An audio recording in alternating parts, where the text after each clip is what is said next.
ala alihi wa ashabihi wa mawala wala haula wala quwata illa billah.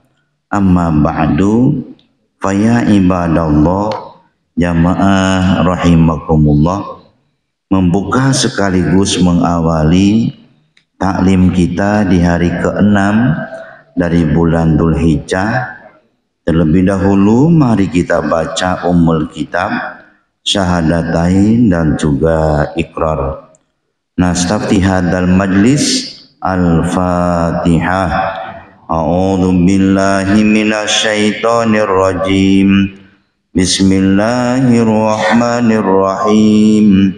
Alhamdulillahi rabbil alamin. Ar-Rahmanir Rahim. Maliki yaumiddin. Iyyaka na'budu wa iyyaka nasta'in. Ihdinas siratal mustaqim.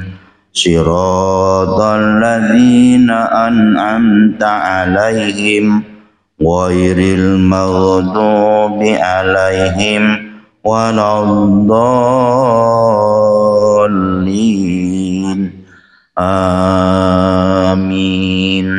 Asyhadu an la ilaha illallah wa asyhadu anna Muhammadar Rasulullah. Raditu billahi rabba wa bil islami dina wa bi Muhammadin nabiyya wa rasula. Rabbi zidni ilma warzuqni fahma. Amin. Ibadallah jamaah rahimakumullah. Alhamdulillah, puji syukur tidak henti-hentinya kita panjatkan kepada Allah Subhanahu wa ta'ala. Allah yang telah membawa kita di hari ke-6 dari bulan Dzulhijjah, bulan yang penuh dengan berbagai macam keutamaan, terutama 10 hari pertama dari bulan Dzulhijjah, mulai dari tanggal 1 sampai dengan tanggal 10 yang disebut dengan Al-Ayyamul Fadilah, hari-hari di mana di situ terdapat berbagai keutamaan, sehingga di 10 hari pertama dari bulan Dzulhijjah, amal apapun yang termasuk ke dalam amal ketakwaan itu amal yang berkaitan dengan Allah Subhanahu wa ta'ala, seperti peribadatan, ibadah sholat, ibadah zakat, ibadah sedekah, ibadah puasa,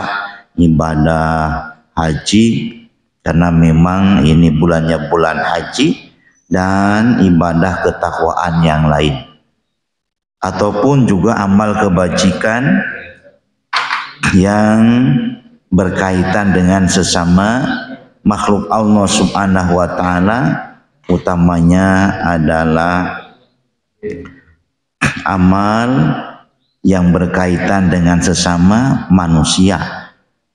Wabil khusus adalah silaturahim.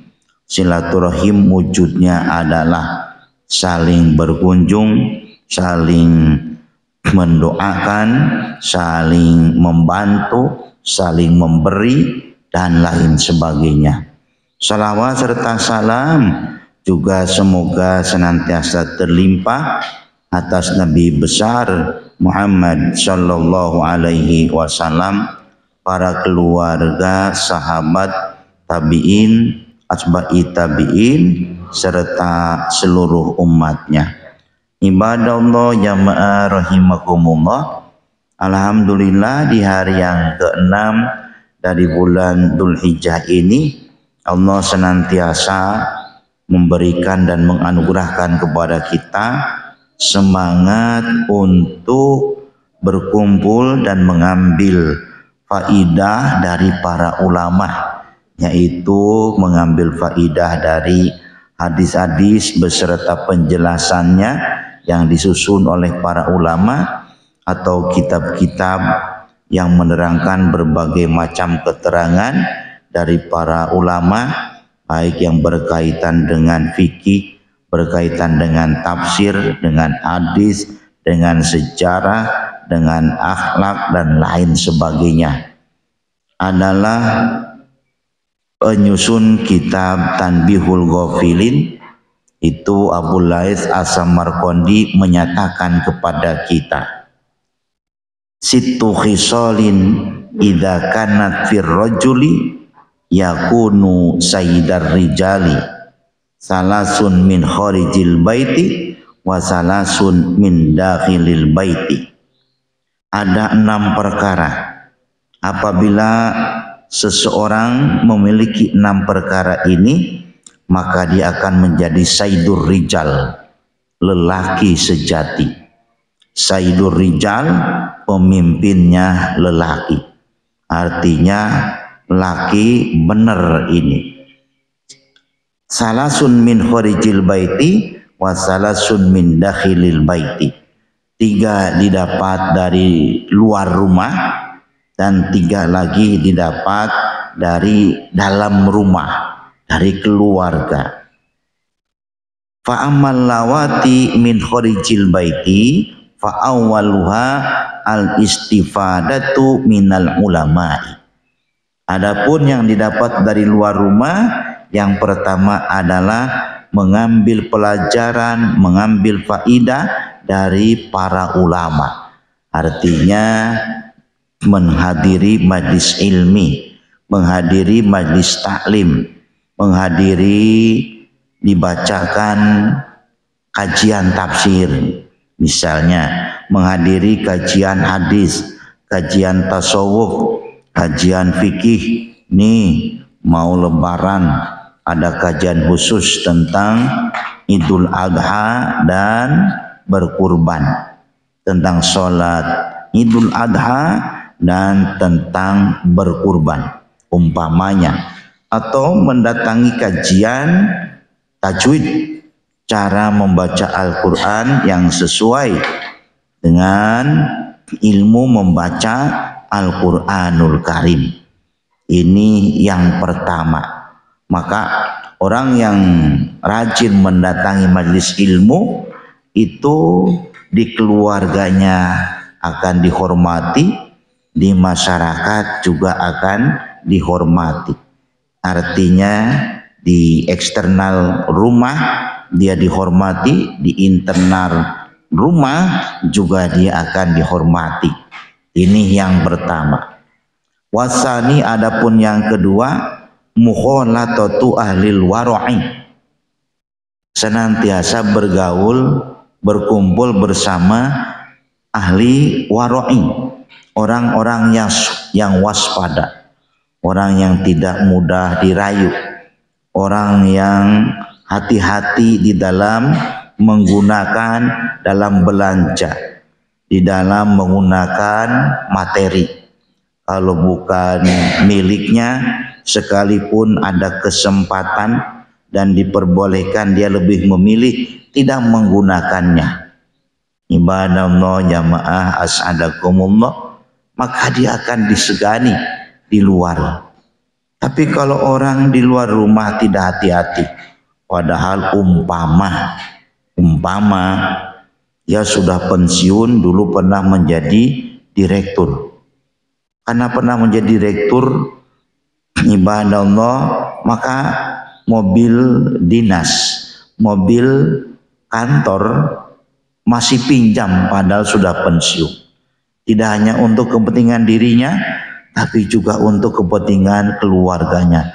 Ini untuk jagong sekeluarga, mobilnya terbatas, pakai aja mobil dinas. Aku kan mantan direkturnya. Direktur yang sekarang ya tidak mungkin menolak. Wah, dulu juga aku diangkat sama dia, ya boleh-boleh saja. Ini namanya padahal bukan miliknya, dia pun sudah pensiun, tapi masih menggunakan fasilitas tempat bekerjanya dulu. Ini namanya termasuk tidak hati-hati. Akibatnya apa? jago kok plat merah mobilnya.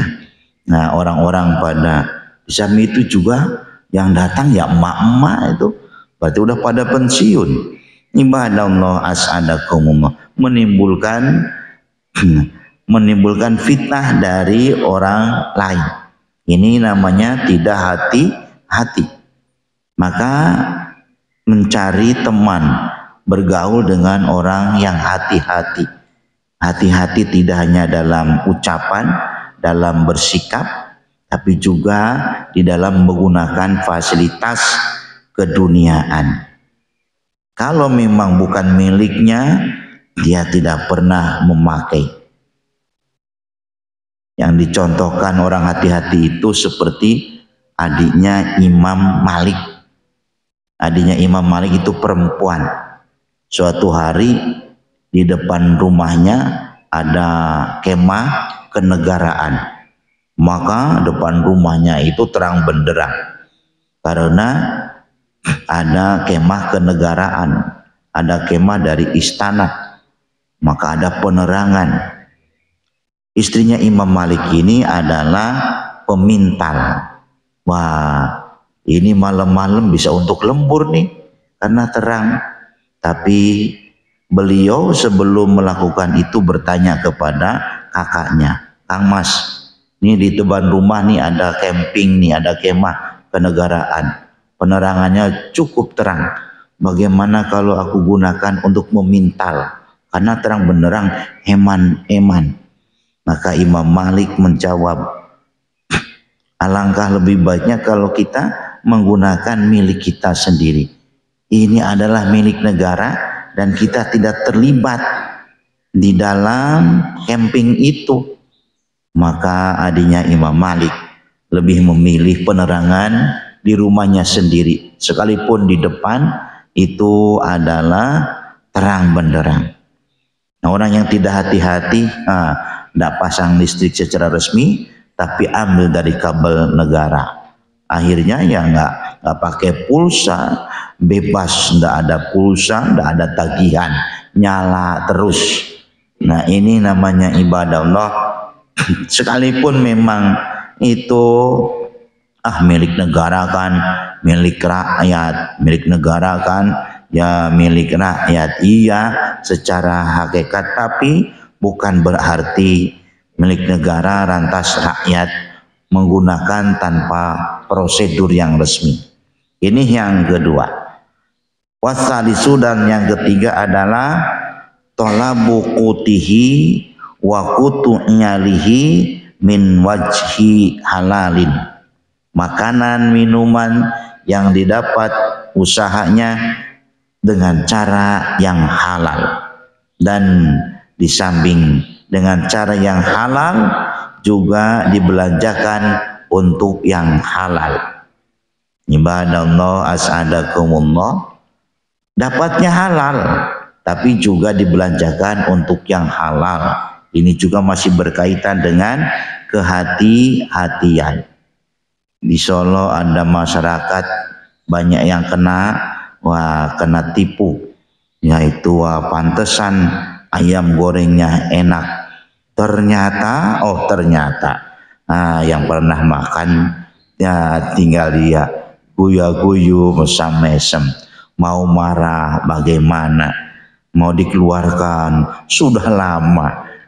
Akhirnya guya-guyu hanya bisa bergumam. Ibadah Allah, ini 3 di luar. Salah satunya adalah mendatangi kajian keilmuan, keagamaan. Apa itu hadis, tafsir, sejarah, ilmu tentang kekeluargaan, al-ahwal as-syakhsiyah, atau ilmu waris, fikul mawaris, dan lain sebagainya. Ini 3 di luar. Wa amal lawati kharijal dakhilal bait min dakhilil bait, adapun 3 ini di dalam rumah. Wa amal lawati min dakhilil baiti, adapun yang 3 dari dalam rumah. Yang pertama ibadah Allah, fa awwaluha al mudzakaratu ma'a ahlihi ma sami'a minal ulama'i. bermudzakarah, berdiskusi dengan keluarga, apa yang didapat tadi dari majelis taklim, dimusyawarahkan dengan istri, dengan suami, tidak ditelan mentah. Tadi itu ikut pengajian, terus wah itu kiainya, ustadznya menggebu-gebu dengan jelas dalam al-hadis itu, bagi orang yang berkurban apabila menjual hewan daging kurbannya maka tidak ada kurban. Pak, kita sia-sia dong kalau kita berkurban kemudian kita dapat bagian oleh kita jual. Karena kita tidak bisa mengolah, yuk kita jual sebagian, misalnya dapat bagian dari yang dikurbankan itu adalah daging dan juga ada kulit. Nah, sudah dipotong-potong. Ini kulit bagaimana masaknya? Orang sekarang itu jarang masak.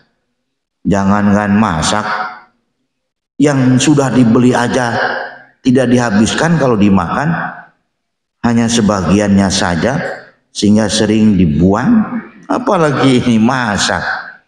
Wah itu ndak boleh itu Pak.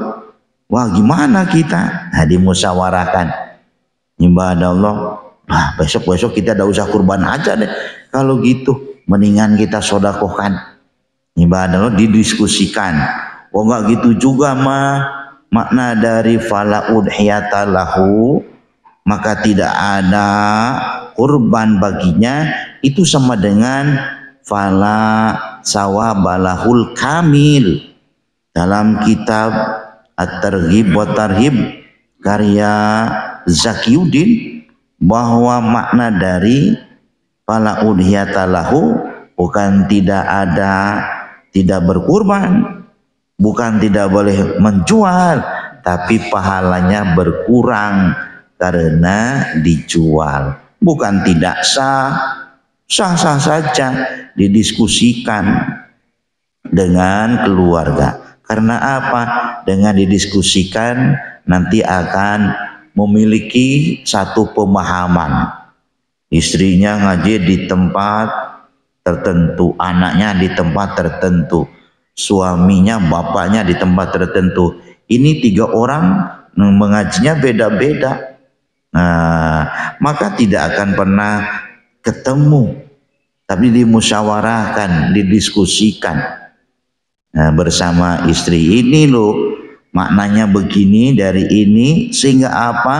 Yang pintar tidak hanya suaminya, yang tahu tidak hanya istrinya, yang menguasai tidak hanya anaknya, tapi anggota keluarga itu faham. Pembantu kalau punya pembantu diajak juga mudzakarah, karena boleh jadi pembantu bisa jadi lebih faham dan lebih mengerti. Ibadah Allah jamaah rahimakumullah. Ini yang pertama dari dalam keluarga. Wasani adapun yang kedua, ini dari dalam keluarga, ibadah Allah, isti'malun nafsi bima ro'a min ahlil waro'i. Nah, meniru, menteladani, diterapkan di tengah keluarga setelah bergaul dengan orang-orang yang waspada. Nah, setelah dimusyawarahkan dengan hasil dari para ulama itu, nah di rumah diterapkan, kewaspadaan di rumah diterapkan. Ya, melihat misalnya hati-hati dalam mengkonsumsi, dalam membeli barang. Jangan sampai, karena apa? Ya namanya di dunia macam-macam. Di dunia itu ada yang halal, ada yang haram. Terkadang orang karena sudah dimaklumi haramnya, tidak ada label non halal. Datang apalagi rame. Karena apa? Wah itu orang datang ke sana pakai baju koko, jilbaban. Karena apa? Kami pernah melintasi ada kedai, mohon maaf, ini kedai babi sei Kupang. Wah babi. Ternyata pas lewat ada 3 perempuan jilbaban. Loh, kok makan di sini jilbaban? penasaran, ditunggu. Akhirnya setelah keluar, Mbak, jenengan muslim? Bukan, lah kok pakai itu baju muslimah? Saya ini pegawai bank syariah. Saya ini non muslim, tapi karena saya kerja di bank syariah yang menyesuaikan. Nah ini pas istirahat ya makan di sini. Wah ibadah Allah, ternyata kan karena di bank syariah tidak semua karyawannya juga orangnya adalah orang muslim. Ternyata ada yang non muslim. Karena memang tuntutan bekerja pakai jilbab juga. Ibadah Allah, dan karena sedang pakai jilbab ya senang jajan yang non halal, maka kita mesti hati-hati. Dibicarakan dengan keluarga, tadi ada orang jilbaban, maka mah hati-hati kalau melihat orang, misalnya orang wah itu pakai jilbabah mesti orang muslim, belum tentu, karena apa, ada tuntutan. Bahkan ada orang ya, ada berita dia non muslim kemudian dia pakai pakaian Islam, bahkan pakai baju ihram, ikut melaksanakan umroh padahal bukan seorang muslim, ternyata lolos juga. Ibadah Allah, akhirnya tertangkap karena apa, di datanya ada, di visanya kelihatan. Ibadah Allah, as'adakumullah. Maka menerapkan kehati-hatian setelah mendapatkan dari orang hati-hati di luar, di tengah-tengah keluarga. Ini yang kedua. Wasalisu, adapun yang ketiga adalah an yusi'a ala iyalihi minal libasi wat ta'ami miqdaro tokotihi. Artinya apa? Artinya bersikap lapang, bersikap entengan terhadap keluarga dalam urusan pakaian, dalam urusan makan sesuai dengan kemampuan. Artinya kalau mungkin istrinya bosan, makannya jangan pakai sayur bening terus, yuk kali-kali ya dengan soto, ya silahkan masak, jangan sampai ya hemat bagus, tapi kalau terlalu hemat ya nanti kurang gizi. Nah kalau kurang gizi ibadahnya nanti ya kurang sempurna. Sesekali boleh, artinya makan yang enak tapi disepakati, jangan jajan terus. Karena apa? Dengan jajan terus maka bersikap hematnya tidak bisa dikerjakan. Ibadah Allah, as'adakumullah, ini 6 perkara apabila ada pada diri kita, insya Allah 3 di luar rumah dan 3 di dalam rumah, kita akan menjadi pria sejati. Pria sejati itu bukan karena merokok gudang garam. Nah, karena ada pria sejati gudang garam merah. Wah, bukan, tapi pria sejati itu karena memiliki atau senantiasa melakukan 6 perkara, 3 di luar rumah dan 3 lagi di dalam rumah. Ibadah Allah, as'adakumullah, karena hari ini kita sudah berada di hari ke-6, berarti besok kita akan berada di hari Tarwiyah. Hari Tarwiyah adalah hari ke-7, di mana pada hari Tarwiyah kita disunahkan untuk melaksanakan ibadah siang. Orang yang menghidupkan 5 malam, maka dia akan mendapatkan kemakmuran dari Allah Subhanahu wa Ta'ala. 5 malam ini disebut dengan Lailatul Baro'ah. Di langit disebutnya Lailatul Jaizah. Lailatul Baro'ah itu malam pembebasan dari api neraka.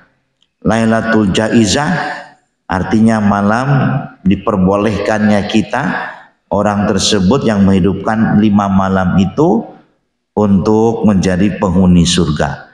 5 malam itu yang pertama urutannya adalah malam Jumat. Ini yang pertama. Yang kedua adalah malam Arafah. 4, Yang kedua malam Arafah. Yang ketiga urutannya malam Idul Adha. Yang keempat adalah malam Idul Fitri. Dan yang kelima adalah malam Tarwiyah, Lailatul Tarwiyati, malam Tarwiyah. Ini sesuai dengan sabda Rasulullah Muhammad sallallahu alaihi wasallam.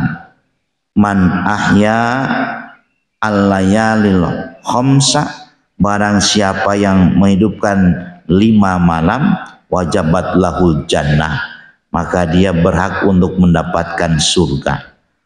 Lailatul Jum'ah, wa Lailatul Adha, wa Lailatul Fitri, wa Lailatul Tarwiyah.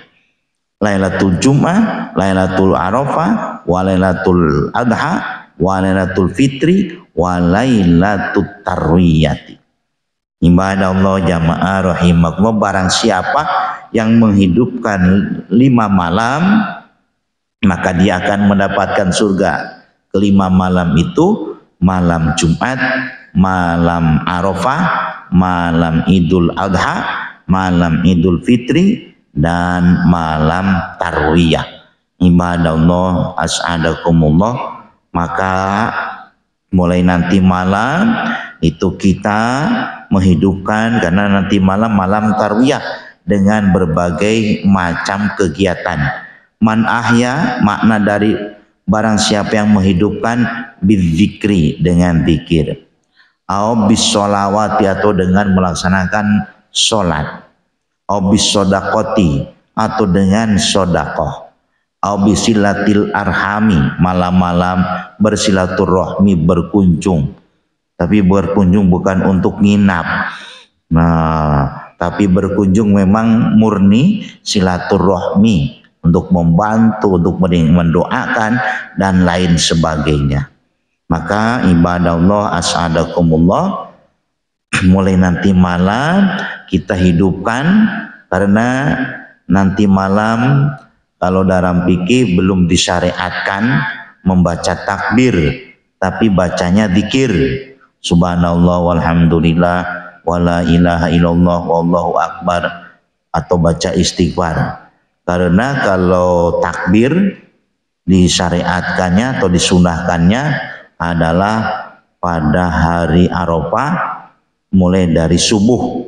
Jadi subuh Arafah itu, atau subuh tanggal 9, yang nantinya masuk ke, kalau sore sudah masuk, kalau katakanlah hari ini untuk tahun ini, maka takbirnya dimulai setelah Kamis pagi. Nah, Kamis pagi itu adalah mulai membaca takbir. Mulai membaca takbir. Hanya saja untuk hari Kamis besok baca takbirnya tidak dianjurkan untuk bersama-sama, tapi masih sendiri-sendiri. Sendiri-sendiri baca takbir, kecuali setelah maghrib. Nah, disitulah bersama-sama dengan imam ba'da sholat, atau di luar setelah sholat, kemudian membaca takbir sampai hari tasyrik ke-13, yaitu kalau hari ini mulainya Kamis subuh sampai hari, karena ini Kamis berarti Sabtu, Ahad, Senin. Nah, Senin sore batas akhir asar, batas akhir membaca takbir. Itu bagi yang tidak haji. Bagi yang haji, ya bacanya talbiyah, tidak takbir. Li ghairil haj, bagi yang bukan haji adabnya membaca takbir. Tapi bagi yang haji, bacaannya adalah membaca talbiyah. Ibadah Allah jamaah rahimakumullah, di samping ada malam yang utama, juga ada hari yang utama. Adalah Rasulullah Muhammad sallallahu alaihi wasallam. Kalau Tarwiyah itu malamnya termasuk malam yang utama, tapi siangnya tidak masuk. Siangnya tidak masuk. Yang masuknya adalah malamnya, Lailatul Tarwiyah. siangnya tidak termasuk.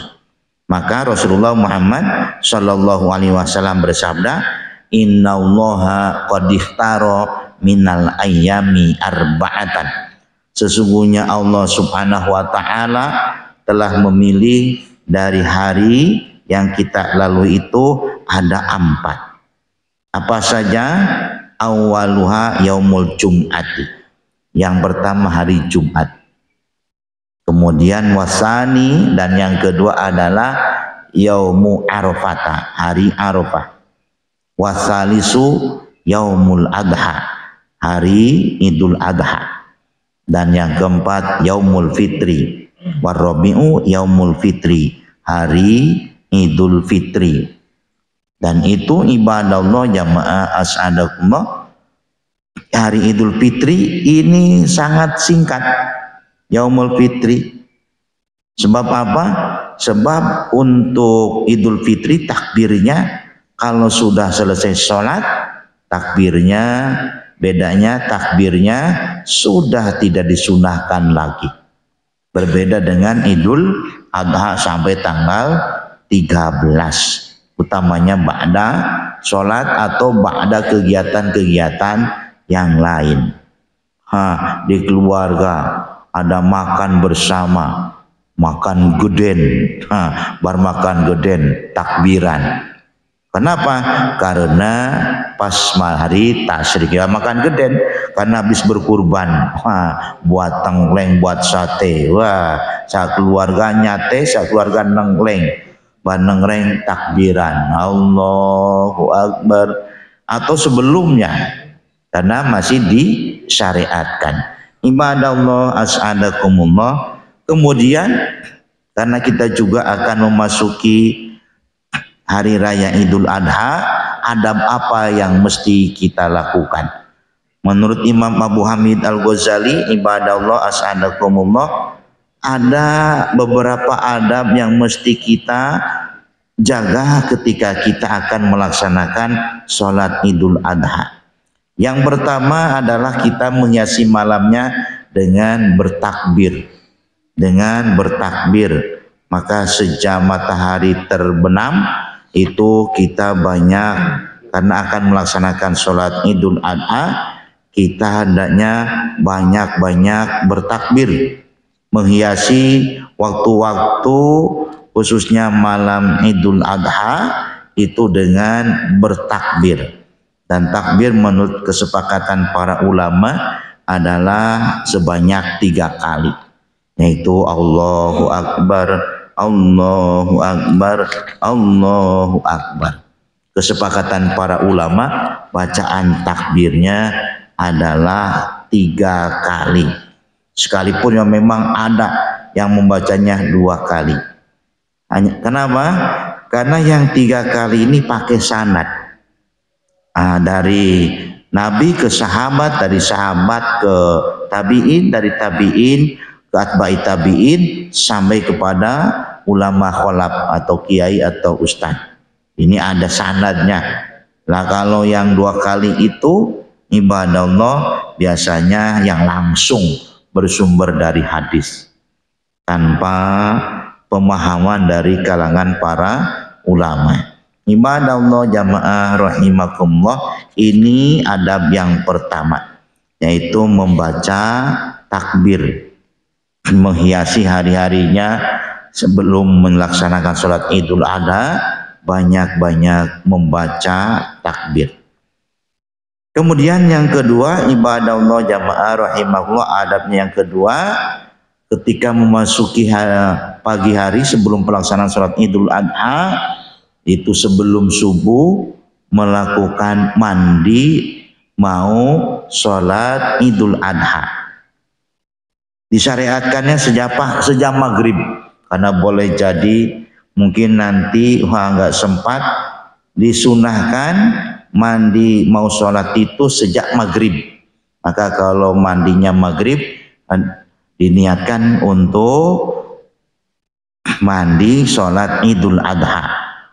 Tapi yang paling utama ibadah Allah, mandi ini yang paling utama menurut Imam Abu Hamid Al-Ghazali dan juga menurut Syekh Nawawi Al-Bantani, itu sebelum subuh. Yang paling utama itu sebelum subuh. Karena mandi sebelum subuh itu banyak hikmah dan banyak faidahnya. Terutama kalau mandinya pakai shower. Wah, beli mahal showernya buat sendiri. Wah, jadi dipasang keran di atas. Kenapa? Karena air yang mengalir akan melancarkan peredaran darah. Dengan air yang mengalir itu akan menambah lancar peredaran darah. Tentu mandinya mandi syar'i. Ibadah Allah jamaah rahimakumullah. Mandi syar'i itu mandi meratakan air ke sekujur tubuh. Tidak hanya bagian bawah saja, sementara kepalanya enggak kena basah. Kalaupun basah hanya diciprat seluruh badan, karena itu adalah mandi syar'i.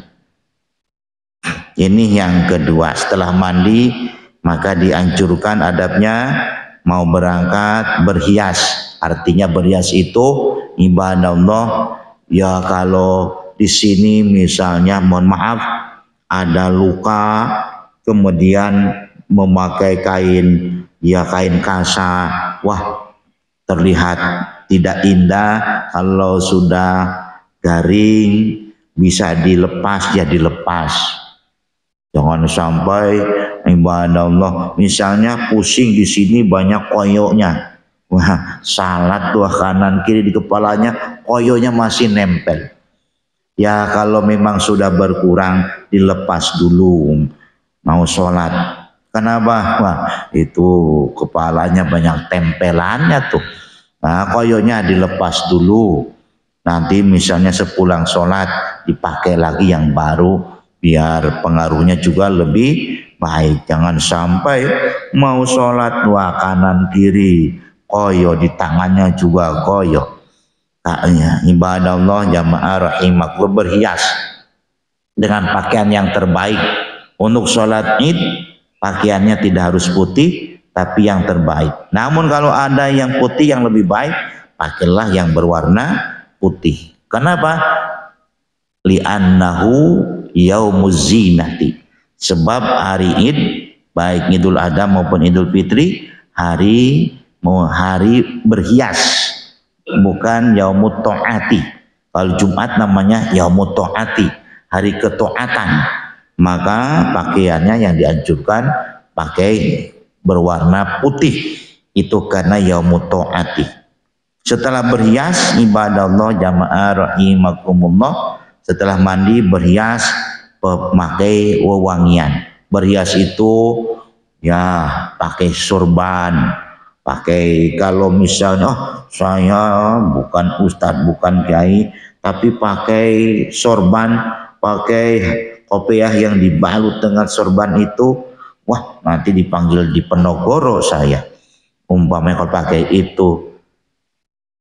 Tapi dianjurkan, mau dibilang pangeran di Penogoro, mau dibilang siapa, tidak masalah karena berhias.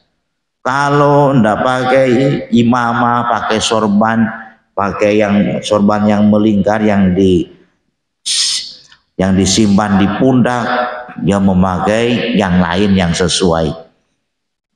Ibadah Allah jamaah as'adakumullah. Setelah berhias memakai aroma parfum. Parfum bukan parfumnya parfum untuk masuk angin. Aromanya aroma minyak angin, minyak kayu putih. Tapi pakai aroma bukan kayu putih, bukan minyak angin, tapi memang parfum yang wangi, tapi wanginya wangi yang tidak menyengat, yang umum siapapun bisa senang. Ini yang kedua. Kemudian yang ketiga, ibadah Allah jamaah rahimakumullah, untuk menggunakan ketika pergi, menggunakan jalan pergi dengan jalan pulang dianjurkan untuk tidak sama. Dan ketika pergi sambil bertakbir, jangan sampai berangkat sholat id bareng-bareng malah cerita drakor, drama Korea. Ente sudah nonton episode yang ke-10 belum? Jangankan ke-10, 1 sampai 20 sudah aneh tonton. Mau berangkat hiasannya adalah hiasan membaca takbir. Ada orang kawan disapa, takbirnya berhenti terlebih dahulu. Jangan sampai berangkat takbir malah adu bako. Sambil udut kita berangkat ambil cerita kelepus gimana. Ibadah Allah, dianjurkan mau sholat aromanya aroma yang harum. Ini yang ketiga. Yang keempat, dianjurkan ibadah Allah sholatnya di masjid yang lapang. Kalau tidak di masjid ya di lapangan, tapi yang paling afdol yang berkaitan dengan sholat adalah masjid. Di kita masjid besar banyak tempat sholat. Ada masjid ini, Masjid Agung, ada Masjid Al-Wusta, ada Masjid Zahid, yang masjid-masjid besar. Ibadah Allah, ada masjid-masjid yang lain.